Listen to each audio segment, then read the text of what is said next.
Друзья, всем привет! Что-то у меня помощники куда-то Всем спрятались. привет! Всем привет!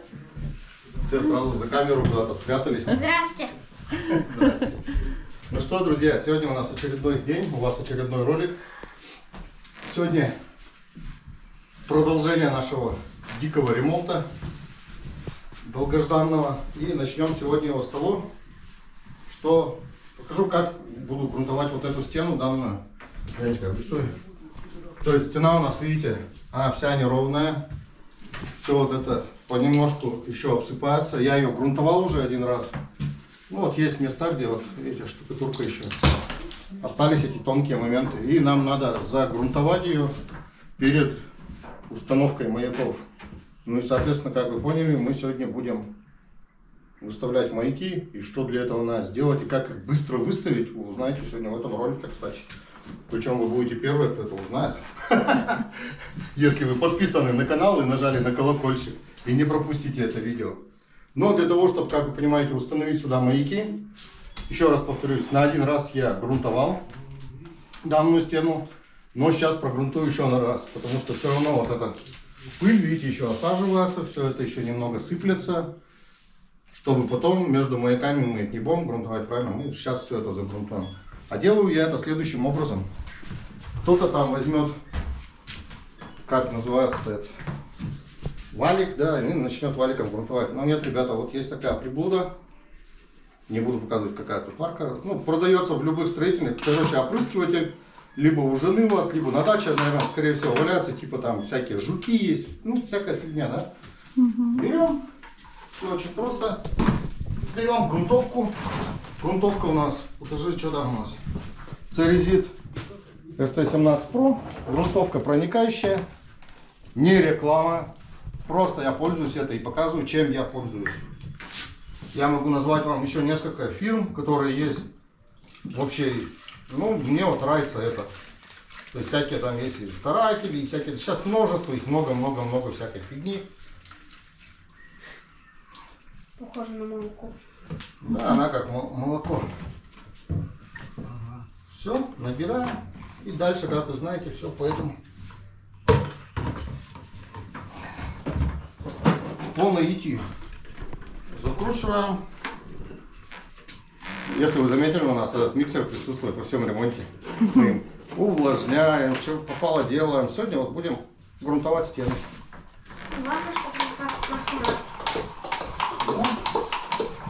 Накачиваем.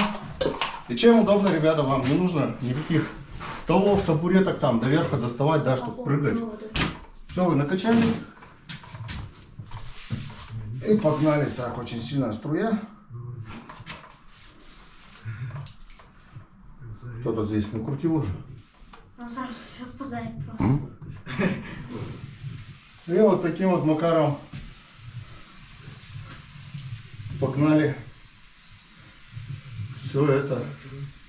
Видите, даже вот и пыль какая-то начинает лететь. Блин, как будто песок стал. Да. Грунтовочки не жалеем для этого слоя. Потому что от этого зависит то, как у вас будет штукатурка потом держаться. То есть, чтобы пыли там не оставалось, не шаманило потом, не отходило вместе с пылью. Грунтовочка должна все это связать у вас. Чтобы ты ночью просто не ударил, потом насыщение будет грунтовки. Все, и вот так, довольно быстро. И вы даже вот во все щелки, во все эти у вас он проникает, как говорится, с опрыскивателем, это хорошо. Да, друзья, на кордоне есть у нас аккумуляторный опрыскиватель. Но, к сожалению, мы не можем все его привезти. Мы приезжаем на кордон, по-быстрой занимаемся делами огородными, теплицей и все там такое. И забываем, что у нас он есть. И можно было бах-бах, и все классно было бы. Но, повторюсь еще раз, и даже этим опрыскивателем все это происходит быстро. То есть, согласитесь, ну сколько у меня тут размах, ну метр есть по-любому. Метр на 2,5 квадрата, вот пока я с вами разговаривал. 3 минуты буквально, и вот загрунтован. Все, сейчас прохожу все это до конца.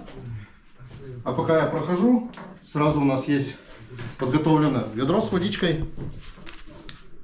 И Евгения Васильевна ложит камеру. То есть вы пропустите этот момент. И идет за мной сразу грунтовочка. Видите, вот на полу она остается.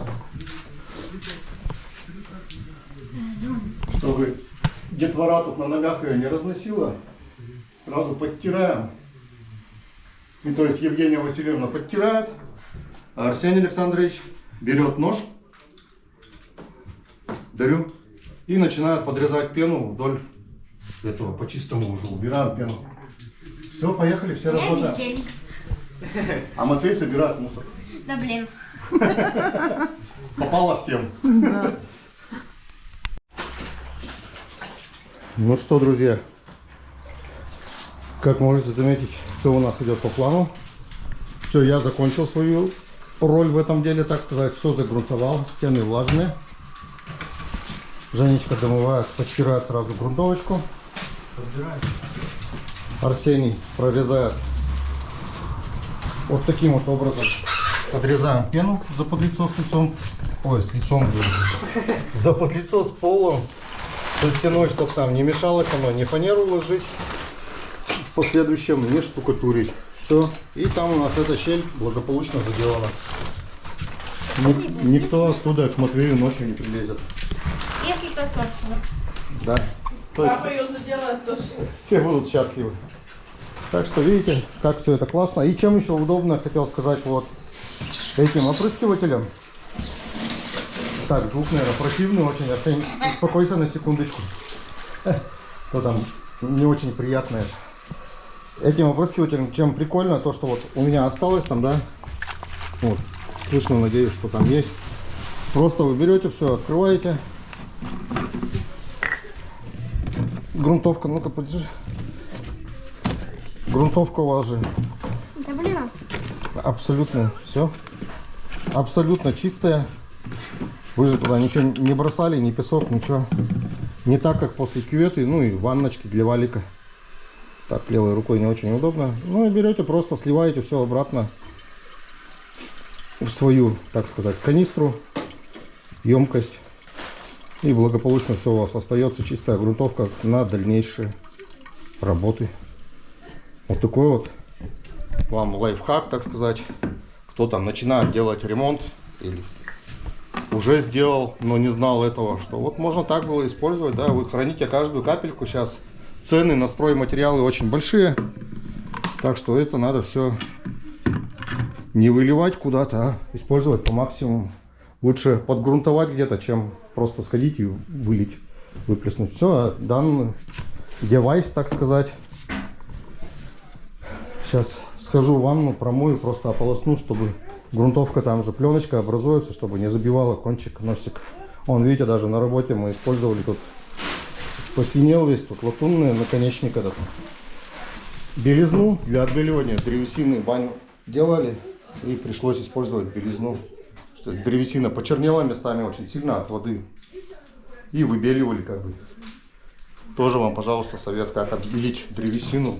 Очень дешево, не надо отбеливатели никакие там за 800 рублей покупать. Бутылка за 50 рублей белизны. Данный девайс. Просто идете, обрабатываете на несколько раз, пока древесина не побелеет. Все, мы дальше подтираем, Арсений дорезает. И что будет происходить далее, кстати, в том ролике я вам обещал показать, как от скрипов избавиться. Сегодня вы все увидите.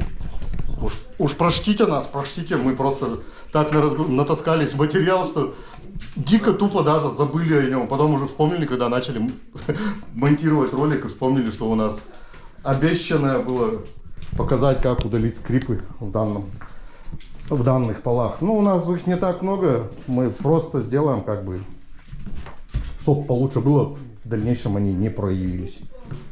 Папа ходит. И за одним, друзья мои, кто смотрел прошлый ролик, мы запенивали руст, ну то есть стык между этим плитами. И за одним, где пена у нас торчит, сразу подрезаем. Арсений плитку эту тоже снимает, которую этот подрезал-то я уже. Где шпателек? Дай ему. И за одним убираем, сейчас дам шпатель. У нас, видите, все происходит еще и поснимать вам надо, так что все в этом. Все в процессе, в трудовом. На, держи. Нож сложил, в карман сунул, да и все.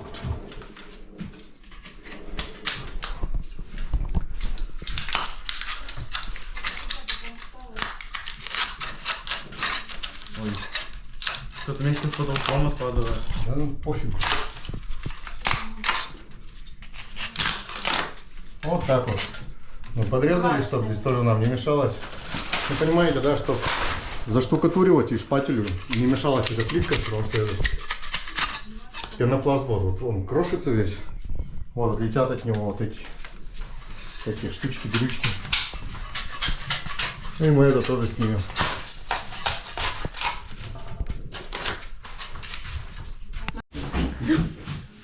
Он голову все разбил. Вы были свидетелями травмы, что как не надо резко вскакивать, когда ты что-то делаешь. Да, окно открывать, все равно смысла нету. Да. Ну так, короче, все, мы прошли, подрезали плиточку, Женечка, обрисуйте. Все, подрезали пену, убрали большое, где что свисает. Тут Арсений угол доразбирал, тут и в нем чуть не закончился. Отойди уже, да, я ребятам покажу. Дальше, что вам потребуется? Вам потребуется, ребята, как ни странно, знать, куда вы поставите свою мебель. Для чего? Для того, чтобы в дальнейшем... Матвей, убавь, пожалуйста, телевизор. Для того, чтобы знать, куда разместить электрику. То есть лучше сделать, разметить по освещению, знать, куда, где будет освещение. И куда вам стоит сделать розетки. То есть мы вот отметили, вот допустим, до сюда примерно у нас будет стоять стол, про который мы говорили, да, что он будет вот тут у нас вдоль окна, полностью от стены до стены. Жесть. Там пришел маленький. Каким-то образом все уронил, даже не трогай. Стол, то есть проход тут у нас мы оставили на 800, чтобы была возможность отодвинуть стул нормально поставить, либо к стенке поставить. И чтобы сесть удобно было за столом. Дальше мы отметили диваны малогабаритные, то есть вот на 1,20 м у нас они идут спальное место, то есть на метр тут получается, да. Потом идет промежуток, у нас тут осталось 300. Снова еще один диван малогабаритный для второго ребенка. Соответственно, проход у шкафа. Женечка говорит, что мне большой не надо, я боком и так зайду. Тут, ну, все. И тут примерно шкаф-купе у нас тоже от стены до стены будет на 600. Кстати, Михаил, по-моему, писал мне на прошлый ролик комментарий, что у него примерно такая же комната, но только здесь у него находится кладовка, и вот снести он хочет сделать 2 комнаты. По-любому смотреть будешь ролик, сразу тебе отвечу, почему я бы так не сделал. Эти комнаты у нас и так, как мы строители называем их, сосиски, то есть они узкие и длинные, то есть 5,50 туда и так 2,50, то есть всего 12 квадратов. Даже если тут и какая-то кладовка есть, и вы поделите это напополам, да, одному ребенку, другому, то есть эта комната, она и так темная, а здесь вот вообще как это курятник какой-то, загон. Один ребенок... Без окон. Без окон, да, окна нет, а для ребенка важно, чтобы вот смотреть в окно. Познавать мир, так сказать. Ну, как бы я не вижу в этом целесообразности по 6 квадратов делить. Это вот как у нас кухня, на которую заходишь, вот так стоять. Так что, ну, такое себе как бы для меня. Просто я бы не стал так делать. Если дети разнополые, то да, возможно, можно как-то отделять. Но я говорю, тут какое-то на естественное такое принудительное освещение делать, чтобы круглый день оно горело, как дневной свет. Ну. Чтобы ребенок не чувствовал себя в замкнутом в этом. Клаустрофобия разовьется, скорее всего, у меня бы точно развилась. Так что нет, у нас дети однополые, драться они все равно дерутся, то есть мы по очереди в кладовке можем запирать, которая у нас отдельно стоящая. Так что вот так все. Вот, видите, там уже против что-то. Приехал и сказал, что у меня угол разобрали, я в нем так стоял хорошо, как цветок. Все, то есть нет, тут вот в это пространство, скорее всего, Женечка, подойди. Все такое-то с километража снимает. В это пространство 30 сантиметров, скорее всего, какой-то, возможно, рукотворный стеллажик сделаем какой-нибудь тут. Ну, чтоб тут игрушки, возможно, книжек сейчас нет у детей, как бы. Гаджеты. Гаджеты свои сложили, да, ну, что-то запихнули. Ну, может, Женечка цветочки какие-то поставить для красоты, для живости, чтобы в комнате поживее было. И данная перегородка будет служить как разграничением Потому что раньше кровати вот у них стояли друг к дружке, вот эти двухметровые, да, то есть у них в длину всей стены тут у нас стояли. И они все время там, войны у них были, там спинки поотломаны, ну кровати уже отжили свой век, поэтому уехали на кордон. Да, там все разогнуто, все изломано, по 10 раз уже они скручены, на саморезы просто лишь бы дожили до ремонта. Да. Так что вот какая-то разграничительная такая стенка будет стоять. И, то есть мы сейчас имеем понимание, к чему я веду-то. Что вот сюда мы сделаем розетку, чтобы с одного и другого дивана они могли тут на полочку, допустим, положить телефон и зарядить будильники, завести себе в школу. Тут, соответственно, у стола мы сделаем тоже 3 розеточки. И все розетки, друзья мои, буду делать на метр. Кто-то скажет, так, некрасиво, сейчас все делают на 300 там от пола, да. Вот я, наверное, либо просто человек, рожденный в СССР, но вот эти розетки на 300, каждый день, если вы что-то в эту розетку включаете, это пипец как неудобно на коленях ползать, что-то Там включать. стол будет стоять как-то розетки. Там уже, да, стол. То есть для меня удобнее вот. Там сделать на 300 тоже, как вот зарядники включите и все там бросите. Да неинтересно это, некрасиво, нехорошо. Даже вот здесь, на будущее, да, вот потом. Тут у нас, допустим, вот там шкаф стоит, тут дверь.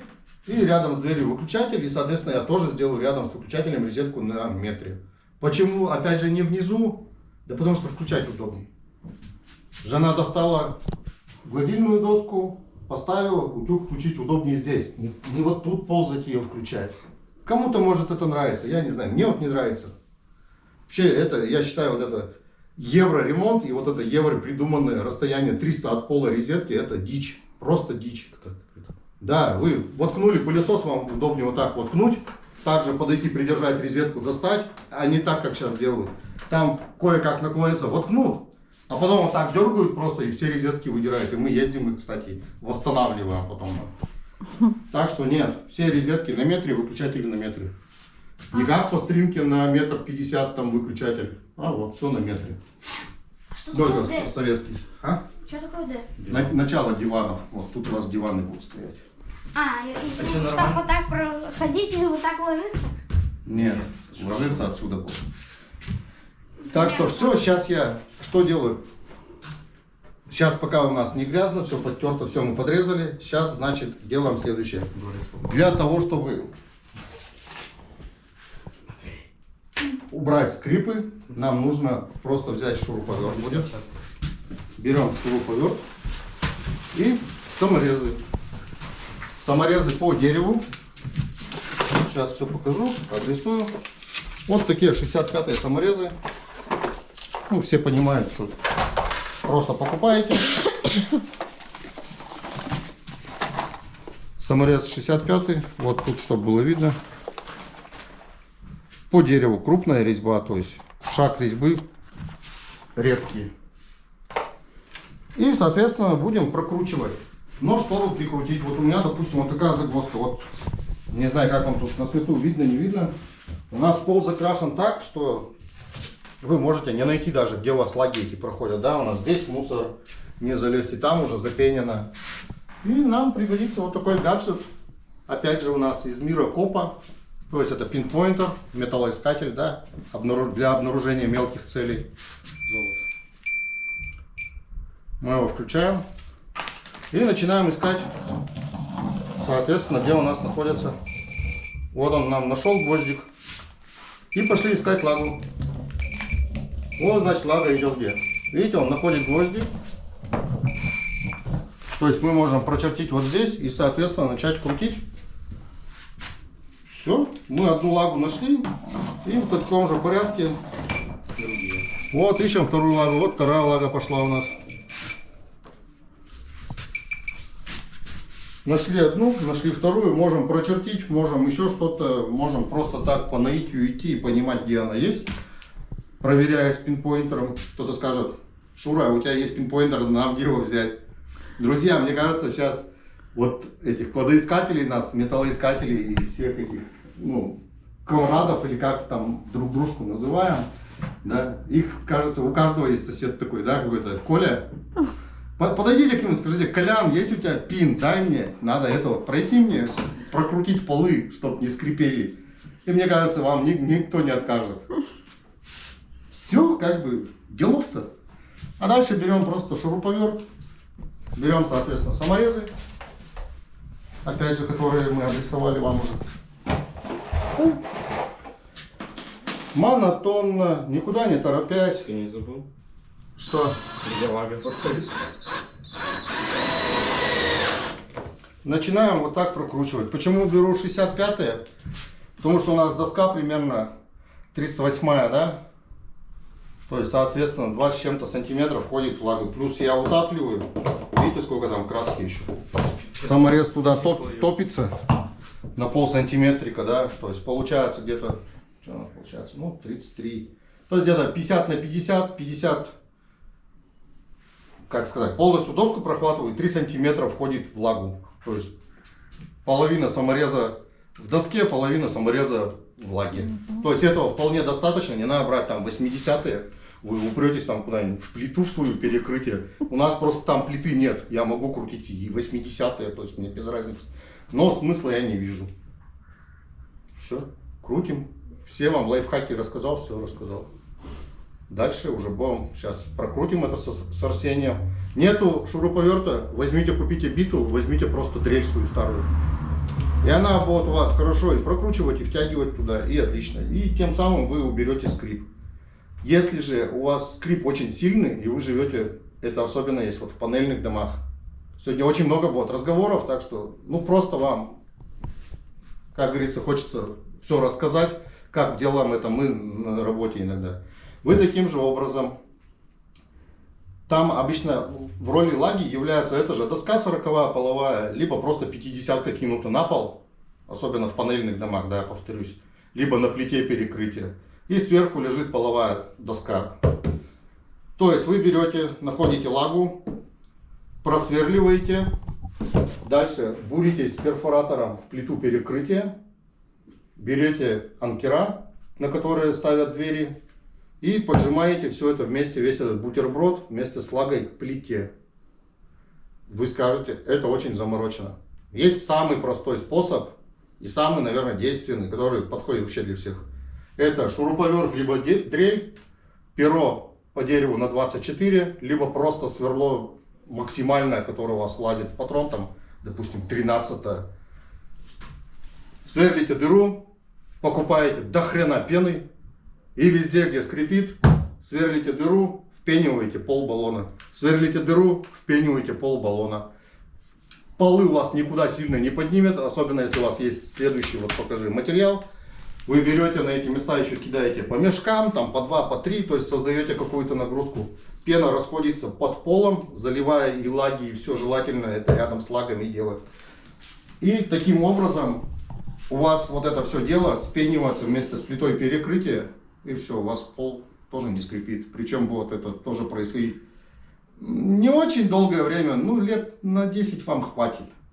Просто анкер, который закручен в плиту и прижавший все это, будет держать на более долго. Ну, это, конечно, дороже, это тудой-сюдой. Хотя, как посмотреть, где-то вы за работу отдадите больше, где-то вы отдадите за материалы больше. Все, в принципе, все вам рассказал, как удалить скрипы. На сегодня я свою душу, так сказать, очистил, причем полностью. Рассказал все, что вам знаю, как удалить. Забыл самый простой способ. Просто снимите пол, выкиньте нахрен, залейте стяжку. И все. Скрипов не будет никогда. Будут проблемы со стяжкой. Все, дальше мы крутим. В каждую доску надо, да? Обязательно, да, прокручиваем только в каждую доску. Никакой не через доску, не через 2 доски. Одна скрипит, остальная. Прокручиваем все, потому что вот данные саморезы эти, они, так сказать, они хрупкие. То есть у них их отрывают шляпки, их рвет на раз-два. А полы вводит всегда, да это же деревяшка, это живой материал. Так что только в каждую доску и все. Даже если шляпку оборвет, резьба, которая в теле доски находится или в теле лаги, она не будет давать хождению вот этому. Убережет вас от последующего. Все, дальше крутим. Хватит болтать.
что, друзья, вот еще один инструмент.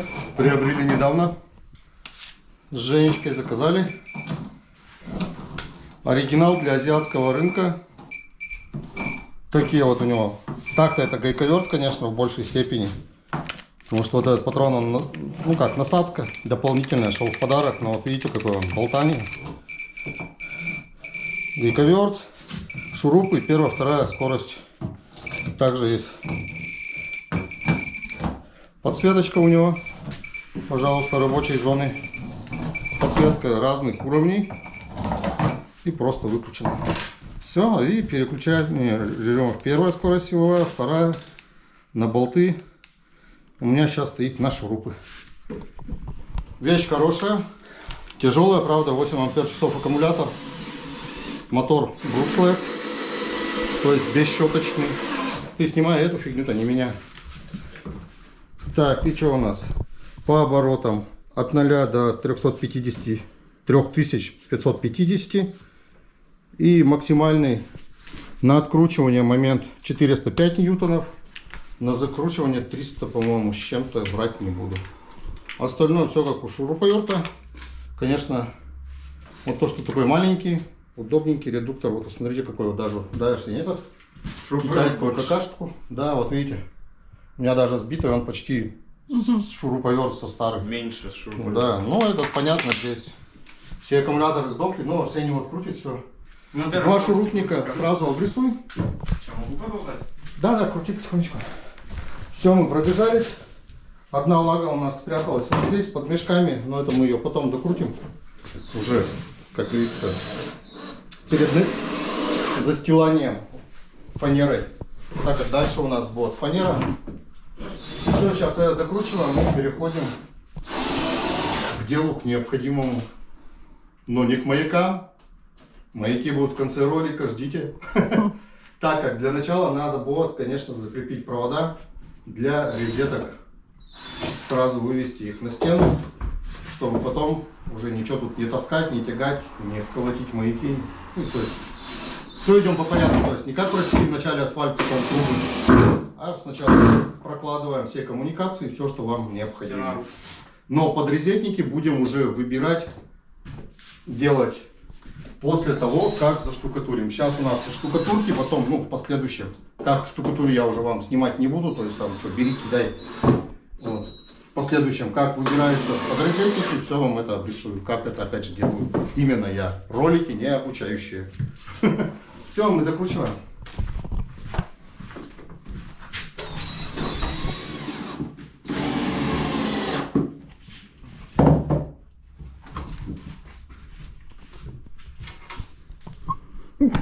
Давай, Арсен, новым-то попробуй. Не включи.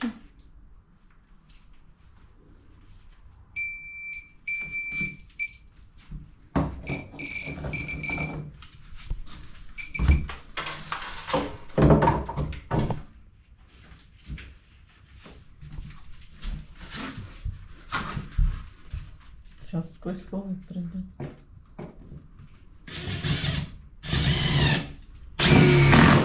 Сильно Вообще не им надо. легче. Сильно не надо, ведь он сам крутит. Вообще можно даже не доить. Да тут у тебя, Да это-то на всю ручку давлю. тут у тебя 30 ньютон-метров, а там 300 на закручивание. Плюс функция удара. Ты, Арсен, не сильно что? Но это, друзья мои, повторюсь еще раз, это не винтоверт даже. Это у них позиционируется как гайковерт, оригинал, но для азиатского У рынка. меня, блин, перчатку по кнопку засасывает. Хорошая, качественная заводская реплика инструмента DeWalt. На настоящий, конечно, у нас с мамой денег не хватит. И этот-то стоил на момент заказа, даже оглашу вам сумму, многие не говорят в роликах, он стоил 24 тысячи. Сейчас я смотрел, он уже 27, по-моему, 28. То есть, ну, цены, сами знаете, у нас не постоянные, они как женщина. Но... Причем женщина еще такая, фифа. Каждый день меняет свое мнение о другом.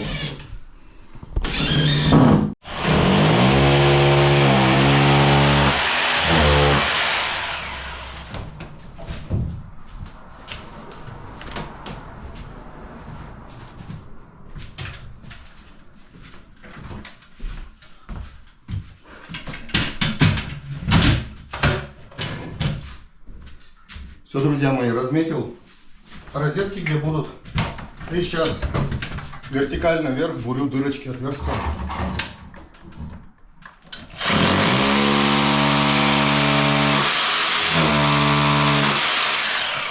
Для того, чтобы закреплять наши провода. Так.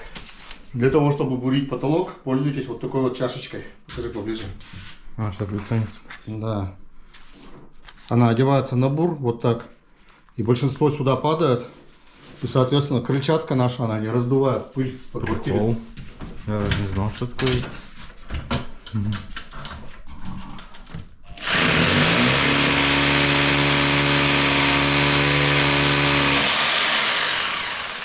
Не показалось ли там что-то заискрило?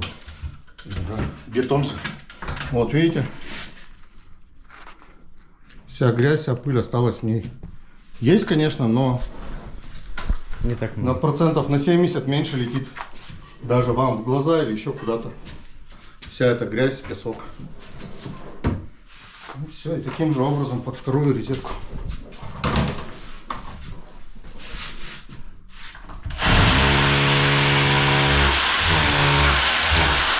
Так эту бухту нести. Ну, это у нас тут французский строительный язык уже выходит наружу. Все, друзья мои, просверлил дырочки, сверлим. Я сверлю все это дело, ставлю по лазеру. Лазерник можете поставить на стену, вертикаль сделать. Здесь у нас будет распред-коробка, в которой будем сюда на розетку, соответственно, опускать на эту. И с нее же пойдет на эту розеточку. И, соответственно, потом впоследствии уйдет в перегородку и будет уже на перегородке основное расключение. Потому что здесь внизу еще будет розетка. И все.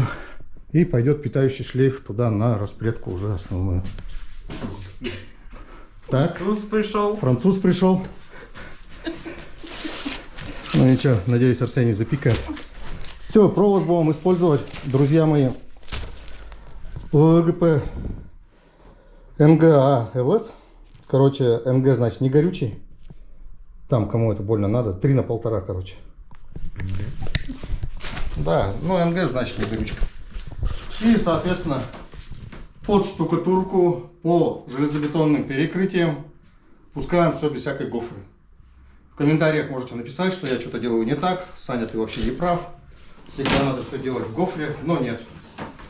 По негорючему основанию я пускаю без всякой гофры. Это просто развод на деньги, развод на стоимость работ выполненных, развод на стоимость материала. Это все вот так. Это от лукавого, я бы сказал.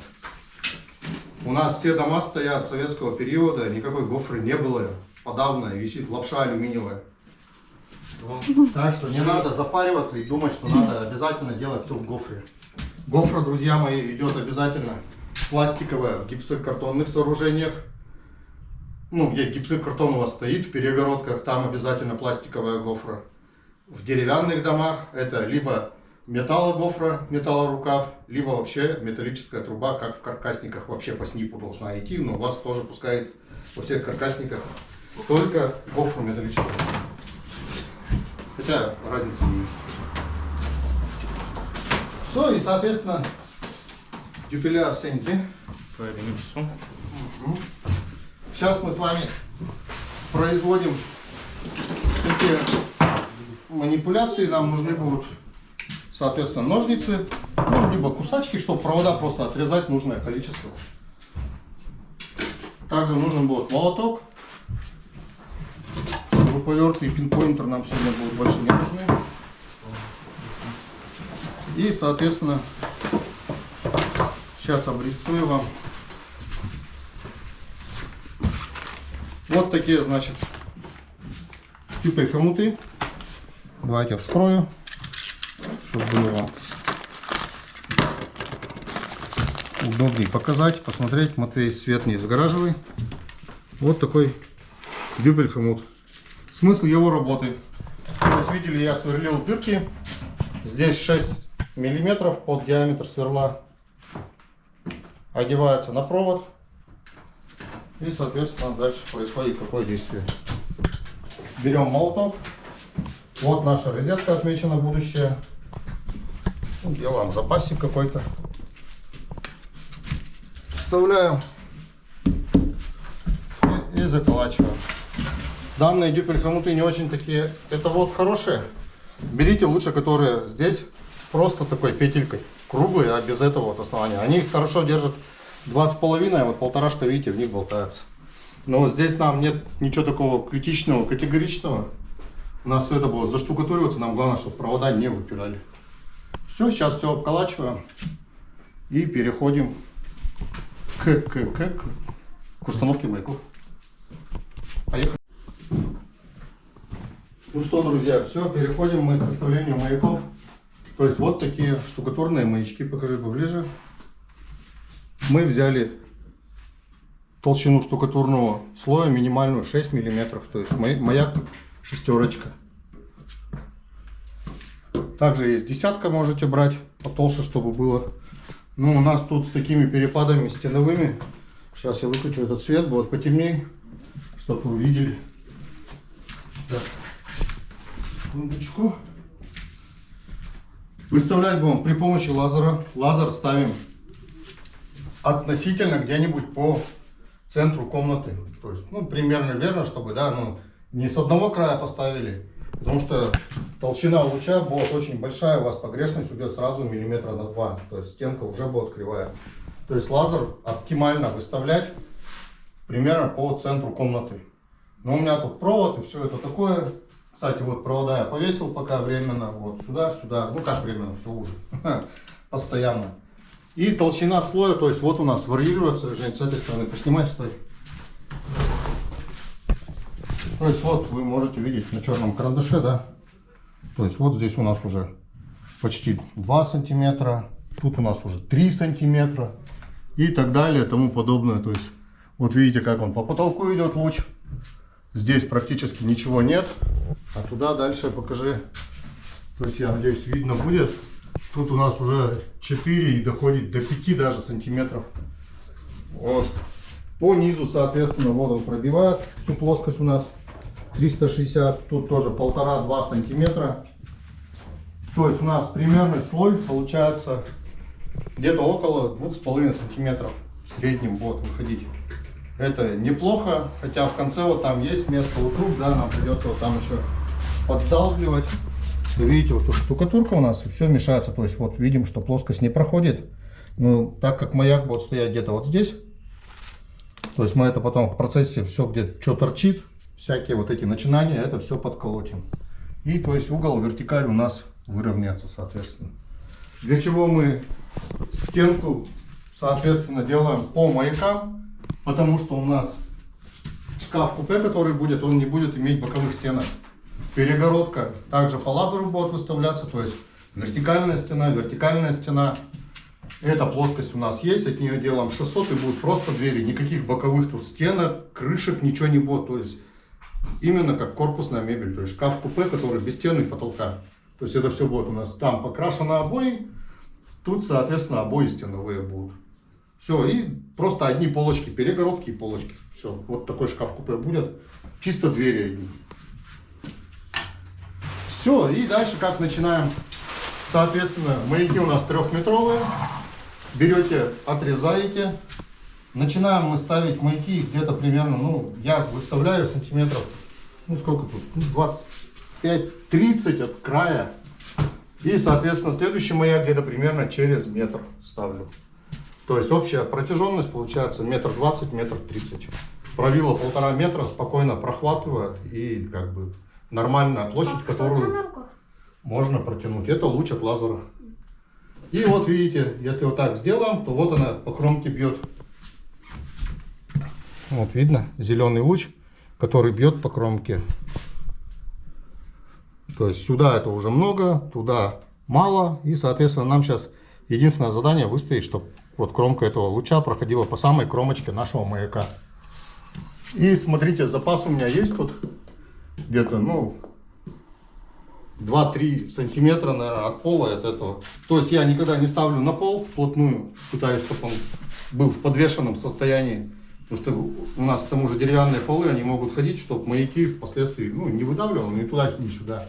И, соответственно, вверх. Нам тоже он больно не нужен, так как даже натяжной потолок у нас опускается минимум на 3 сантиметра. У нас там остается сантиметр, то есть там все равно будет заштукатурено, и все будет четенько и нормально. То есть тоже ничего не давит на маяк. Маяки я не достаю, я их оставляю в штукатурке. Почему? Вы потом узнаете. А если хотите узнать, подпишитесь на канал.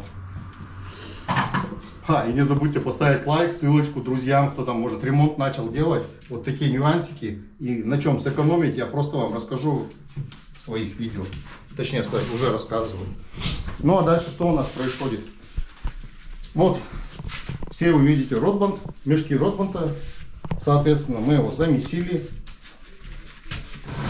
Сейчас я вам на одном маяке покажу, как это делается. И, соответственно, хали-гали, вы будете уже все знать. Так, как говорится, наглядно увидите все. Берем шпателя, берем ротбанд и начинаем ставить. Матвей бы это назвал, наверное, Пашкет. какашечками. Пашкет он тебе сказал. Пашкет, ну ладно. Ставим недалеко друг от друга. Расстояние тоже сантиметров, наверное, 20. Так как маяки у нас очень тонкие. Шестерка, да? То есть, чтобы они не прогибались. Видите, лазер, он всегда нам будет показывать, хватает у нас накиданного на стенку или нет. Видите, мы добавляем, появляется черта, то есть можно поменьше. А лазер, мы понимаем, что это кромка у нас маяка, да, который уже будет, то есть верхняя, то есть низ-то еще уйдет туда на 6 миллиметров. То есть у нас все достаточно накидано, если будет вот так вот по макушечке просто луч проходить, вот видите, цепляет и все. То есть этого уже достаточно. Не жалеем, потому что это и есть уже наш штукатурный слой. Все, выкидываем таким вот макаром. О, Господи. Здесь, видите, уже пошло толще. Пипец, как толще. Видите, хорошо, что мы загрунтовали второй раз. У нас не летит никакая пыль, ничего тут не появляется. Ну, все. Так, сейчас там. Давай. Безумно, какие маленькая такое было. Ну, вот это вот превосходство наших стен. Пашкет какой-то. По всей стене. Так, а на самом деле это что? Это штукатурка гипсовая, называется ротбанд. Ну, думаю, для меня. Я, говорит, думала, как.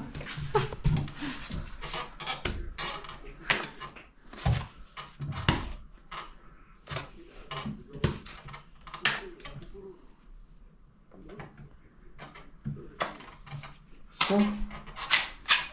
Вот так вот можно прицепить их, чтобы они получше держались. Но это не обязательно.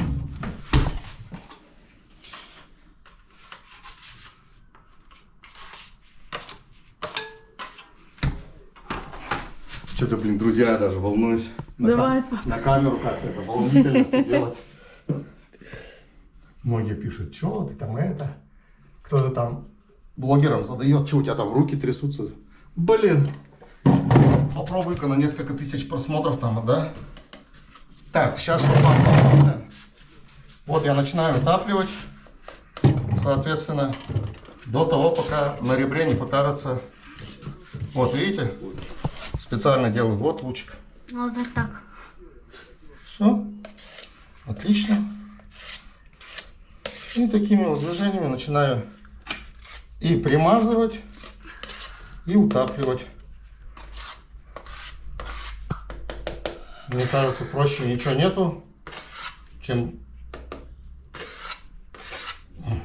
ходить с друзьями по белу свету, хотел сказать, ладно. Вот так вот. Кто-то использует правила трехметровые, всякие уровни. Но поверьте, нет ничего уровнее, чем вот это. Хоп, приставили. Приставили. Понимаете, луч-то он постоянный. А правило вы можете посмотреть так, отклонить так, посмотрели как-то так под другим углом, ага, туда-сюда. И у вас всегда будут отклонения, как говорится, человеческий фактор во всем этом действии. А тут вы уж, если утопили, как говорится, по лучу, то оно на этом месте и будет оставаться. Вот видите, лучик ровно скользит именно по кромочке, по самой. Так, пропустили. Где не хватает, добавляем. И снова всю эту погодельную. Видите, мы имеем даже такой чик под достать, если далеко утопили. Ротбантон терпит, пока не встал. Все ваши эти косячки, не косячки. И, так сказать, еще для особо одаренных там, кто иногда приходишь работать. Ой, у меня стенка завалена. Или знаете, кто любит там проверять. Блин, у меня тут зазор миллиметр. Ребята, по снипам отклонение, по-моему, 3 миллиметра на 2 метрах допустимо. Так что если моя стенка будет по вертикали отходить на 3 миллиметра на 2,5 метрах, это ок. Как сказали бы дети, да? Так вы говорите? Угу. Это мама так говорит. Нам главное сделать. То есть это все в допусках. Понимаете? Нет такого, что у вас допуски даже в машинах, в двигателях какие-то бывают. Там какие-то сотые, десятые. Матвей, отойди сзади лазер. Ты что, думал, откуда светит, Матвей? Я думала, не знаю. С воздуха. А я думала, я ему не мешаю. Так что не думайте, что ваша стена будет самая лучшая. Нет, она будет, конечно. Я как говорю все время заказчикам, что